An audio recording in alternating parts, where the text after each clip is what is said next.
தமிழ் மொழியால் இணைந்த அனைவருக்கும் வணக்கம். இன்றைக்கி என்ன ரெசிபி நம்ம பார்க்க போகிறோம் அப்படின்னு பார்த்தீங்கன்னாக்கா அவல் பாயசம் தான். அவல் பாயசம் ரொம்ப ஈஸியாக செஞ்சிடலாம். இதை எப்படி செய்கிறதுன்னு இப்போ பார்த்துருவோம். இதுக்கு ஒரு பேனில் நான் 1 கப்பு வெல்லத்தை ஒரு 1/4 டம்ளர் தண்ணி ஊற்றி பாகு ரெடி பண்ணிக்க போகிறேன். இன்னொரு பேனில் ஒரு 3 டேபிள் ஸ்பூன் நெய் விட்டு ஒரு 10 முந்திரியை நல்லா ஃப்ரை பண்ணி எடுத்துக்க போகிறேன். உங்களுக்கு திராட்சை பிடிக்கனாலும் திராட்சையும் சேர்த்து நீங்கள் ஃப்ரை பண்ணி எடுத்துக்கலாம். இப்போ 1 கப்பு அவலை அதே நெய்யில் நல்லா ஃப்ரை பண்ண போகிறேன். இப்போ அவலை போட்டதுக்கப்புறம் அவல் அரிசி மாதிரி கொஞ்சம் சுருங்கி வரும்.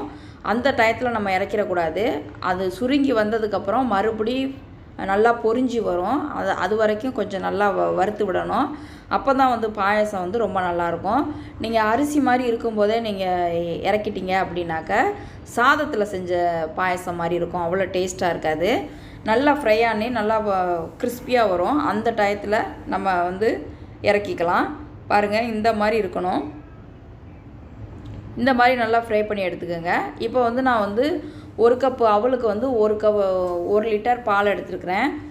நல்லா திக்கான பால் எடுத்துருக்கிறேன்னா அந்த பால் நல்லா காயட்டும். உங்களுக்கு தேவையான அளவுக்கு நீங்கள் பால் எடுத்துக்கோங்க. பால் நல்லா காஞ்சதுக்கப்புறம் நம்ம ஃப்ரை பண்ணி வச்சுருக்கிற அவலை அது கூட சேர்த்துடலாம். அவலை போட்டதுக்கப்புறம் அவல் கொஞ்சம் நேரம் பாலோட நல்லா வேகட்டும். நம்ம வெந்ததுக்கப்புறம் நம்ம பாகு எடுத்து ஊற்றிக்கலாம்.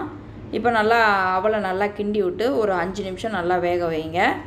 ரொம்ப ஈஸியாகவே சிம்பிளாக செஞ்சிடலாம். ரொம்ப நேரம்லாம் ஆகாது. ரொம்ப ஈஸியாகவே செஞ்சிடலாம். பாருங்கள், நல்லா வெந்து வருது. இப்போ நம்ம ஒரு 3 ஏலக்காவை தட்டி அதில் போட்டுருவோம்.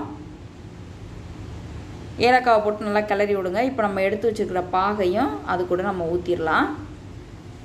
எனக்கு இந்த சுகர் கரெக்டாக இருந்துச்சு இனிப்பு. உங்களுக்கு இனிப்பு பத்தலை அப்படின்னாக்கா நீங்கள் கூட்டவோ குறைக்கவோ செஞ்சுக்கோங்க. அது நம்மளோட விருப்பம்தான்.